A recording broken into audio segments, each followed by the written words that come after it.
I've dreamt about this moment for 28 years.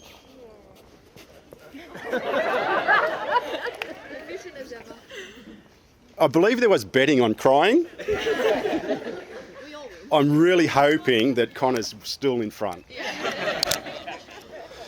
Firstly, I would like to propose a toast to the most important people in the room.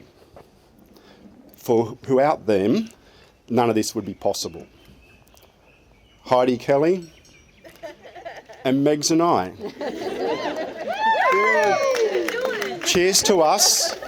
I think we did a pretty damn good job raising these two. Sam and Conor, you can thank those special mummy and daddy cuddles for bringing you here today. And I don't recommend you think about that too much. Cam, erase that image. My family know that I usually have to hold back the tears when I make a speech, and I don't think today is going to be any different. But know that the tears of joy, tears will be of joy, and I'm comforted to know that Kelly will probably be the same. Yeah.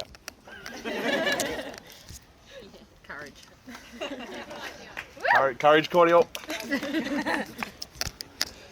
Back in the late 90s, when Sam was born, the internet was just starting out. Mobile phones were for making calls and playing Snake. There was no social media, no influencers, no one telling you how to be a parent. We had to read books. And trust me, we read plenty of them. But not one book told me how I would feel today. Don't.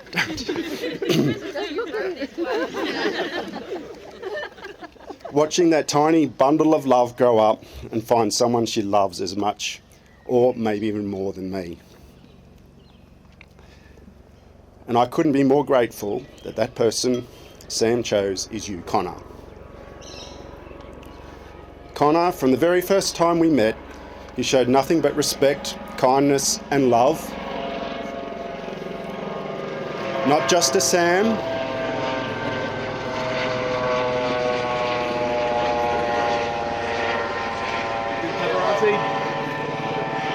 but to all of us. Sam has probably already told you how lucky you are that she picked you, but I want you to know that we feel just as lucky. Now, my only advice to you, and it's taken me 28 years to realise this, and it's very, very simple. Sam is always right. Don't waste time arguing. If Sam says black is white, end of story. It will save you a lot of pain if you accept this now. I love your sense of humour, your confidence and your honesty. You've cared for Sam in ways only a true life partner can. Ready? When Conor was preparing to propose, he FaceTimed Megs and I to show us the ring. He didn't ask permission. He told us that they were getting engaged. And I thought, smart man, he knows how this marriage thing works. That certainty will serve you well for a lifetime. And now, when Sam calls me at 2 a.m. because she can't sleep, I can finally say, please call your husband. Heidi and Kelly, you've been such an important part of their journey. Deep breath. Deep breath. Megs and I are so thankful for your kindness, love and support, especially during those infamous lockdowns, and we'll never ever forget it.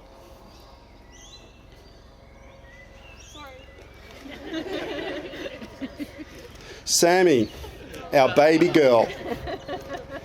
No matter how grown up you are, you'll always be my baby.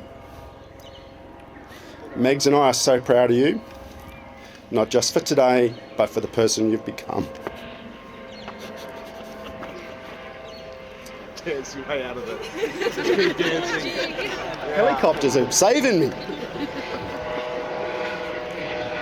You took on so much to organise this wedding because you wanted it to be perfect, and you wanted it to be your way.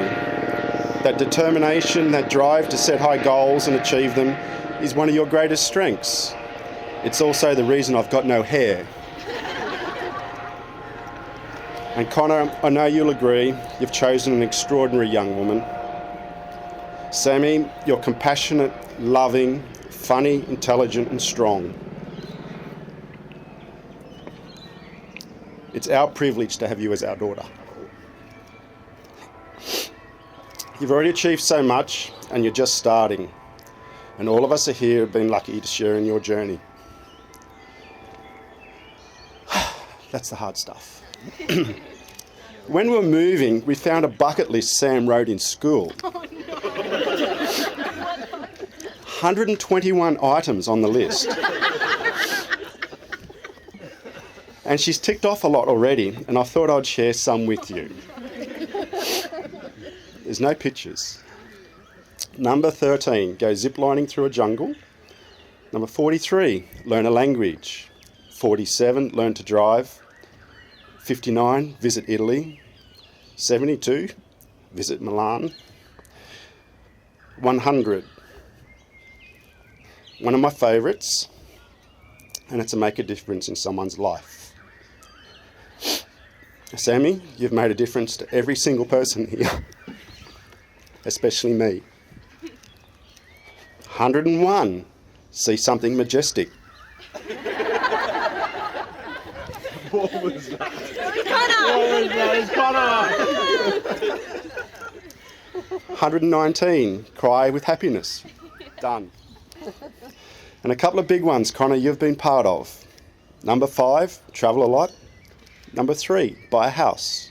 Number 2, get married. And number 1, fall in love. Some items we probably shouldn't encourage. Number 46, shoot a gun. I want to do that. Vietnam. Number 53, very interesting. Experience Assassin's Creed for real. I want to fly off.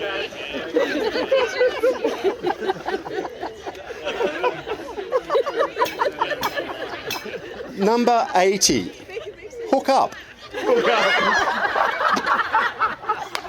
Is that still on the bucket list, or is there something you need to tell me? One Sam ticked off the day she was born. Number 116, be loved. And tonight she finally gets to tick off number 16, have your first kiss. Yes, I know you've practiced a few times. Can I say again how privileged I feel to stand here tonight, and thank you. Megs, my gorgeous wife, my best friend, my everything. Together we raised a beautiful daughter. Sam and Conor, we love you. Today is no different from yesterday nor tomorrow. You have each other. My only wish is this. Love life, be each other's everything, as if every single day there is no tomorrow. From the bottom of my heart, I hope today has been everything you dreamed it would be, and just the beginning of a lifetime filled with love, laughter, adventures, dreams and you'll share together.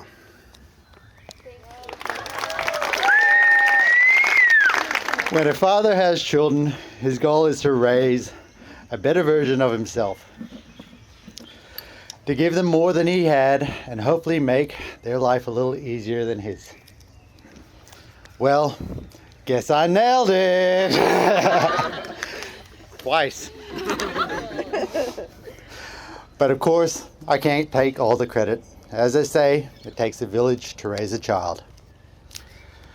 Tonight, Conor and Sam are beginning one of the most rewarding and at times most annoying adventures of their life, marriage. I have no doubt their marriage will be successful as they build life together and one day raise a family of their own. I don't need to give them advice on marriage and family. They only need to look around tonight. There are so many here that have shaped Conor's and Sam's idea of what marriage and family truly mean. It's not often that a young couple is lucky enough to have so many extraordinary role models, showing them what love, commitment, and family really looks like.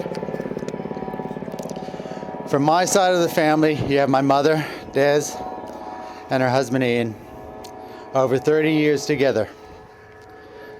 They've shown that family isn't measured by distance or time spent together.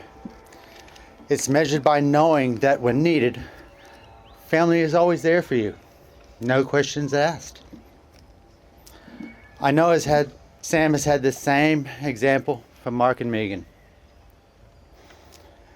They've always been there for her. And Conor is slowly earning Mark's approval. And he's going to steal his daughter away. With all those years of love and partnership, Sam's family has taught her that true family means being there is the most important thing. Always being there. Conor's grandparents, Claire and Henry, showed one of the strongest examples of what marriage can be. A lifetime together right till the very end. Through them we learned that till death do us part, what it really means. And that family is forever. And finally, my partner in crime, Heidi.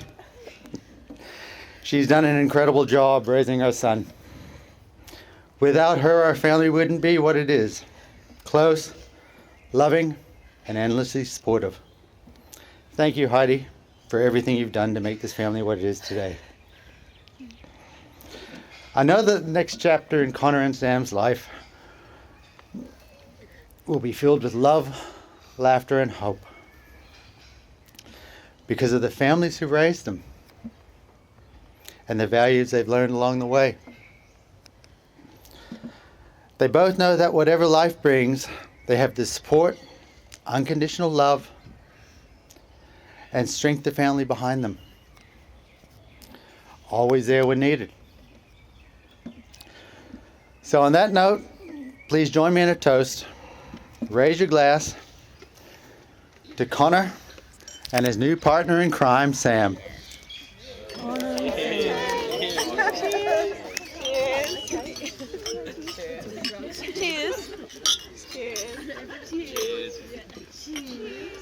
Welcome to the family, Sam, and I wish you both all the joy and happiness in the world as you begin this new chapter in life. Love you both. Cheers.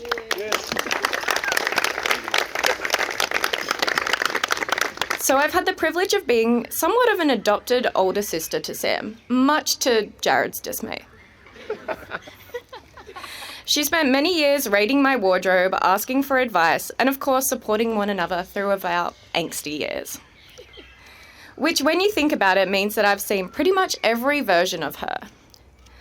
From the athlete, the student, the comedian, the international medalist, woo, yeah, the bobsledder, remember that era? The Berlin exchange student, and now the beautiful bride. Yay. Watching Sam grow up was like watching a firecracker in human form. She has more energy than anyone that I have ever met, and the Energizer Bunny fears her. She was tiny but mighty, something that I think she's carried even into today. Sam has always been the perfect blend of brains, beauty, and banter, the BBBs. She's social, witty, and oh so clever, with a wicked sense of humour that could light up even the most serious of training session. We spent years together as a part of Coach Dooley's training group down at Sylvania and the Ridge Athletics tracks, often being told off, told to focus, told to stop dancing, told to stop laughing, and often causing Michael more headaches than he honestly deserved.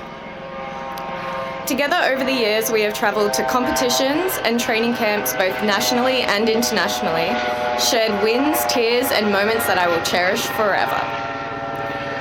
When I reflect on those years, I look back and see that I truly had one of the most badass training partners ever. Such a loyal friend, and, of course, so many laughs. Conor, I know you've had a few years to witness the depths of Sam's humour, but for everyone else here who might not just be aware of how deep her comedic genius goes, I'm going to give you my favourite example, but honestly I feel like we all get the laughs. Okay. One night in the Shire, it was a typical evening, and the TV shows just weren't doing it for Sam. She needed an extra kick.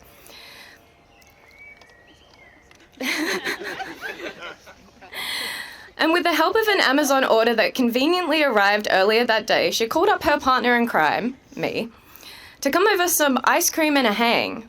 Innocent enough, or so I thought. When I arrived to Sutherland, I was greeted, not by Sam, but by some sort of alter ego. A giant blue blow-up shark. The fucking shark. Yeah, the fucking shark. She opened my car door and attempted to fit in the front seat, and after breaking many safety regulations, we eventually made it to Coles to collect the ice cream. The shark was obviously causing a bit of a scene in the store, and just when I thought we had reached peak nonsense, in the middle of the ice cream aisle, the shark, dropped into the splits. Like full splits. I didn't even know she could do the splits. It was pretty impressive. We were horrifying customers around us, and I was in absolute tears laughing. It was the best of times. Beneath that humour has always been a heart of gold. Sam is one of the most loyal, thoughtful, and caring persons I have ever known. She gives her whole heart to everything. Her friends, as shown here today. Her family, her sport, her work, and now to Conor. I find it really poetic that Sam's first love, athletics, ended up being the very thing that led her to her greatest love, Conor. The sport that shaped her into a determined, passionate woman she is today also introduced her to the person that she will spend the rest of her life with. In early 2019, I received a message from an excited Samantha saying that she was talking to a new boy. Ooh. He was from Melbourne. He does athletics. He was smart. He found her hilarious, which is very important. And he was handsome! The full package. A few months went by, and it wasn't long before she lovingly described him as my person. She knew, and we all knew. Conor, thank you for loving our girl the way you do. You bring out such a calm, confident, and happy version of her every single day. You've been her teammate, her best friend, and her biggest supporter, and now you get to bear the honour of being her husband. Seeing the way you two look at each other makes all the sense in the world as to why you would want this forever. I am so proud of you both and the life that you have built together, for the love that you share and the joy that fills this room today. May we all raise a glass to Sam and Conor and to forever. Woo! They are a pairing that many people can look towards for an example of what it means to show true love. I have been fortunate in some ways and unfortunate in others to have to share much of my time travelling through Europe with them. Listening to the singing at 11 p.m. at night. The dancing on the bed. But one thing I will say is they are testament to what it means to show someone what commitment is and what true care is. It really has been a pleasure to watch the way that they support each other. And for those who have been involved in a sport like track that is very difficult, there are many moments where you doubt yourself. And I think that that is the same thing that happens in life, and it's the same thing that happens in a marriage. And they are very, very fortunate to be in a position where they have each other. They're one of the couples that I, even as someone who is older than them and in some ways not necessarily looking towards them for guidance, I say that openly, but they demonstrate what it means to be supportive of each other And both of them I've been able to see many times in their difficult moments, they have each other's back. And so it's actually been a real pleasure to witness that firsthand. I wish them so much joy. I wish them so much happiness and so much love to go forward. I know it hasn't been mentioned, but I know it is on the cards that they will be wonderful parents when the moment comes. They really are great people, and it's going to be a really great union for a long time to come. So I wish them the best of luck. It comes with its difficulty, and I'm sure you're aware, but they've been together long enough that it's really clear that they are there for each other. I now get the pleasure to pass on to Cam as the best man to speak on behalf of, himself, I guess, but... It's a sad day for me because I'm Connor's former husband. So. But I want to start talking about Sam because, I first met Sam on a trip to Poland for athletics a few years ago. And since then, I feel like the only way we talk is through inside jokes, which is great for us. It's shit for everyone else. They don't know what we're talking about. But on that trip, I was the youngest on the team, and Sam was the shortest, which that helped me. But years after that, she messaged me asking what did I think about Conor. And we'd hung out a few times, but I wasn't sure if he wasn't a total tosser. Only because the first time I'd ever heard of him was when he had cornrows.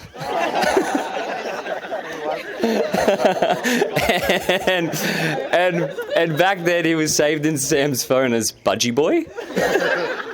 Some good things never change. But Sam was spiraling when she messaged me and she said, is he a good egg? And probably gave off my favourite quote. She said, maybe he only likes me for my butt and will be willing to meet my family for it. But towards the end of that conversation, it was shortly after Canberra that she said maybe Conor was her final excuse to come to Melbourne. Oh no, how cute. And we'll talk a little bit about Conor too. The first time I'd hung out with Conor, we were at one of the first times was at a rap concert. And we spent the whole thing just sitting down because his legs had to feel fresh to run. And as a teenager, you'd get shit for something like that, but he didn't because I had the same reason. So we actually got along. And since then, music's been a big part in how we bond, mostly how we do stupid stuff, because a recent birthday of mine, we went to a wine bar for the mulled wine. This quiet wine bar tucked away in Spotswood. And we walked there, sat down. For 2 hours, we didn't speak. Only rapped. To jazz music. And completely sober. And after that, it made me a bit nervous that he was in charge of the music today.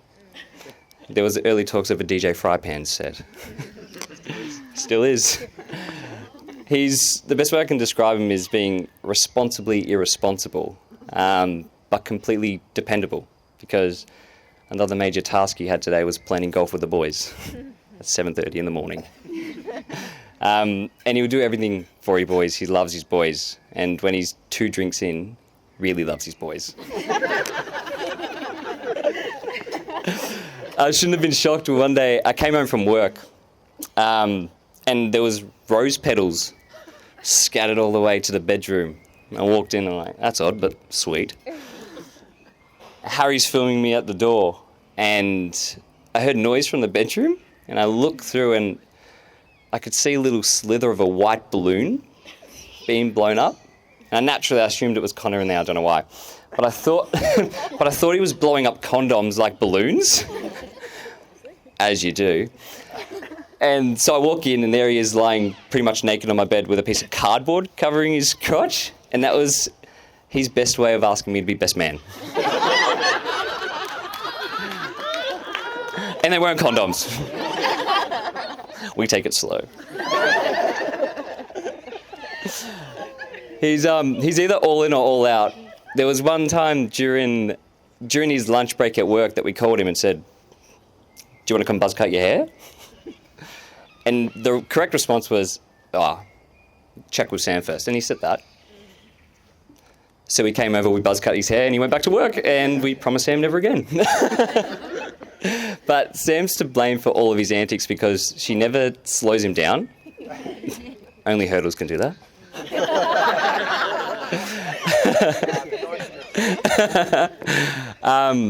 Sam's the brains Conor thinks he has. She's always focused on the details, but only because she cares so deeply about everything she does, no matter how overstimulating it probably gets for her. I think the only time I've seen Sam drunk was on that Poland trip. She had pizza and grease all over her face. Glowing though, she was glowing. And the thing she could conjure was getting everyone's attention and celebrate everyone for being there. And that's the type of person she is. She'll be a number one supporter, except in Mario Kart. Or Catan. Or any other game for that matter. Then she's your worst fucking nightmare. I've had lots of fond memories with both of them together. We've hidden cauliflowers in our own houses. Yeah, it gets weird. Only to sneak in and try and steal the others. Long story. But in short, they still need to get cauliflower tattoos. We've written and performed diss tracks against each other. Can't be played by the DJ.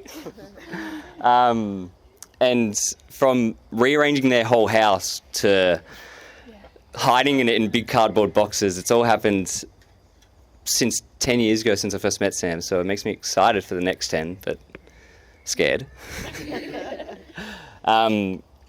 They've built something that's competitive, but completely real.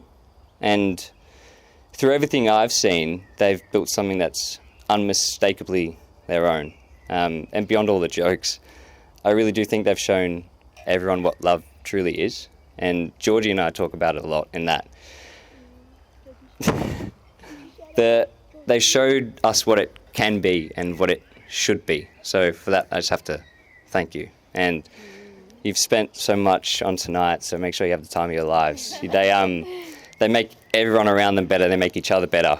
And I feel genuinely lucky to be one of their closest friends. So join me in a toast. Yeah.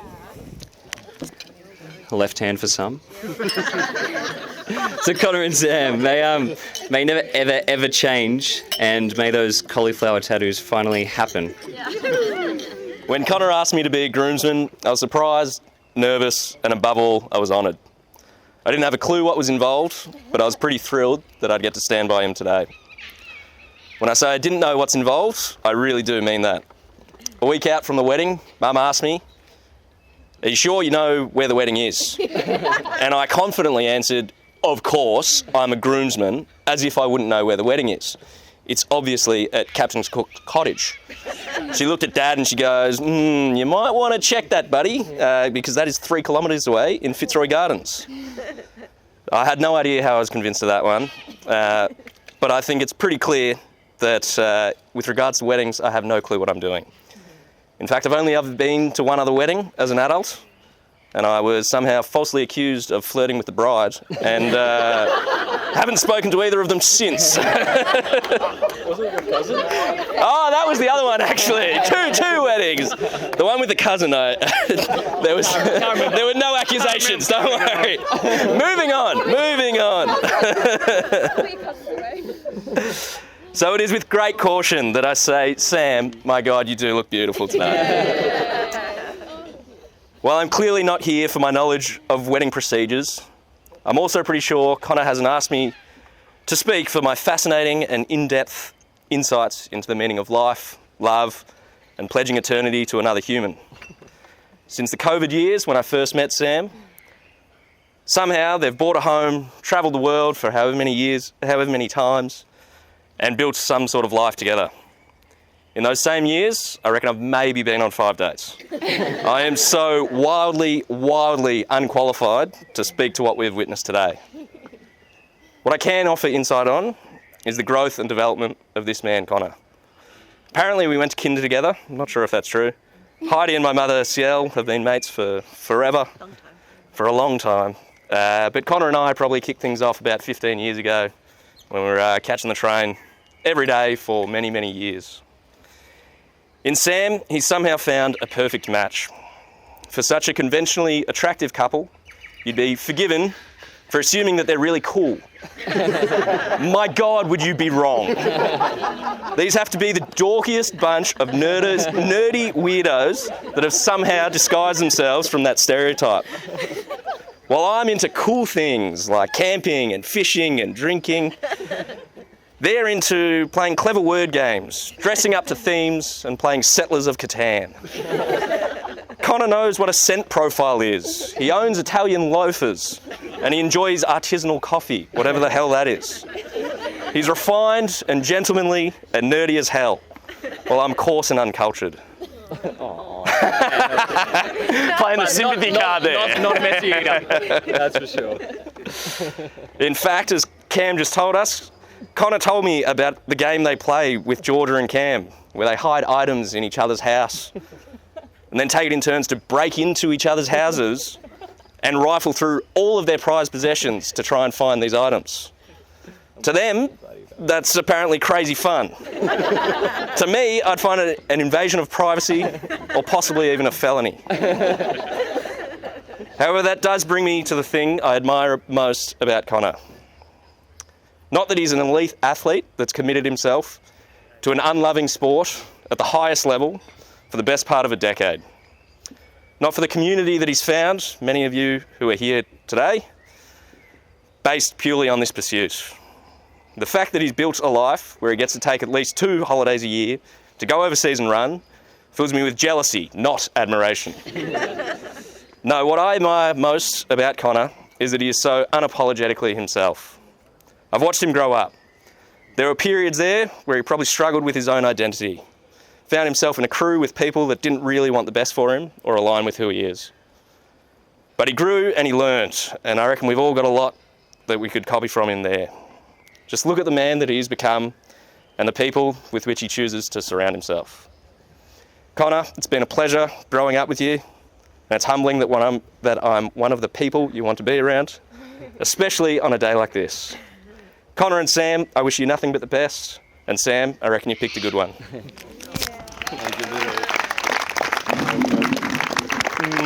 I have a wedding every day because it's not often people say nice things about me. Just wanted to firstly really sincerely thank you all for being here. It's quite surreal to look around and see 60 of the people we hold closest to us and really dearly love in the one place at the one time. So I can't thank you all enough for being here with us today. There are a few key people, however, who I would like to thank for making this day happen. So please have your glasses ready to toast these people along the way. Firstly, to Steve. Most of you know him as Fab. Yes, Fab. I'm sure you'll know by now, but Fab, along with Dan, have been my coaches for the past 13 years. And every major life milestone and achievement from my teenage years until today, I've been able to share with Fab. So to have him be our celebrant and MC today was to us a no-brainer. Even if it meant that I would have to sit through the roast of Conor at stages. It may come as a surprise, but a very long time ago, Fab was a runner too. His standout achievements were him falling before the finish line to rob himself of a win at the 400 metres at the Stall Gift. Twice? Did that happen twice? And if you look up on the... And he also knocked himself unconscious on a first hurdle once at Vic Hall Schools. So it's lucky he's been a pretty good coach. But in all seriousness, Fab, we cannot thank you enough for the time and effort you've put into making today as enjoyable as it has been. So, Cheers, Fab. to Fab. I get the mic back later, mate. And next to my new parents, Mark and Megan. Daddy.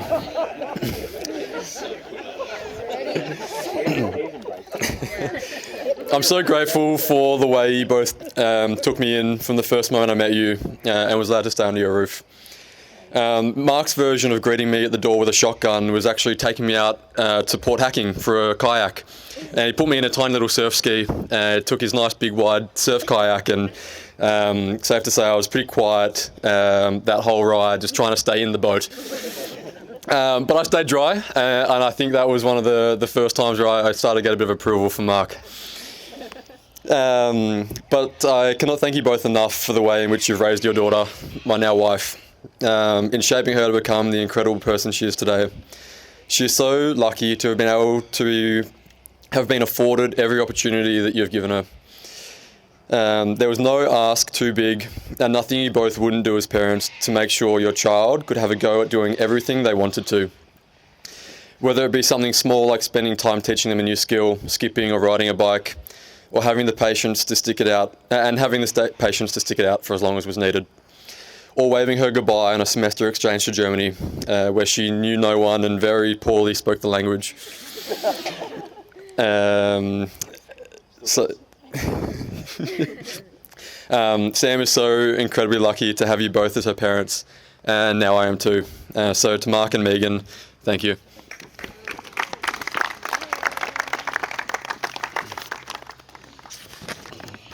And to my parents, Heidi and Kelly, Mum and Dad, I would like to thank you for everything you've taught me about love. To have grown up in a house with parents like you, who love each other more than anything else in the world, is something I do not take for granted. It is not that you tell each other, I love you. It is that you show each other what that feeling means. Whether it's something as small as a kiss when you both get home at the end of a day, or when you wake up together on a Sunday morning, to jet setting around the world on one of those many yearly overseas holidays that you take together. I truly mean it when I say that if my marriage is half as loving as yours, I will be a very happy husband. So thank you for everything in these past 12 months that you have done for Sam and I, and everything you have helped us with to make today everything we could have possibly dreamed about. You don't get to choose your family, but I definitely won the lottery being able to call you two my parents. Thank you, Mum and Dad. And now finally to my new wife. I'll stay here. The mastermind over this entire day. Your hard work to make this wedding come together, the late nights, the tears, the motivational talks you gave me to kick my ass into gear, really did not go unnoticed. How you've been able to come up with half the elements of today, I do not know. You truly have a special talent for your brilliant ideas and your creative flair. Not to mention how beautiful you look today. That too. The image of when I first laid eyes on you today as you walked down the aisle is something that I'll forever replay in my head and probably forever cry to. You are absolutely everything I ever dreamed of my wife to be. Your charisma and charm, your smile, your laugh I can hear from downstairs as you scroll funny TikToks. Lately, probably an AI chiropractor clip of their throwing their patients through a wall. If your algorithm is the same as Sam's, you'll know what I mean. And your ability to understand me to a level that I don't even understand myself. The way you've helped shape me from a 21-year-old boy living at home with shoes on shelves displayed in his room to the man I am right now, standing up here as your husband, who can cook and sometimes do the washing without having to be asked. I didn't say I was perfect, but I know you will never let me settle in life, and you will continue to push me to be better than I was the day before, and I thank you for that. Sam often asked me if I would still love her if she was a worm. To which my answer is always yes. I would make you a pot, I would fill it with the best soil, and I'd bring you everywhere with me. But what I think Sam is really asking me when she asked that question is, would you still love me when I'm having a bad day? Would you still love me when we have a disagreement?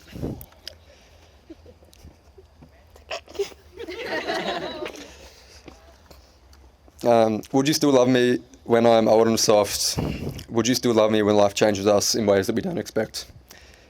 And would you still love me when I'm scared about what life might bring? And the answer to all those questions will always be yes.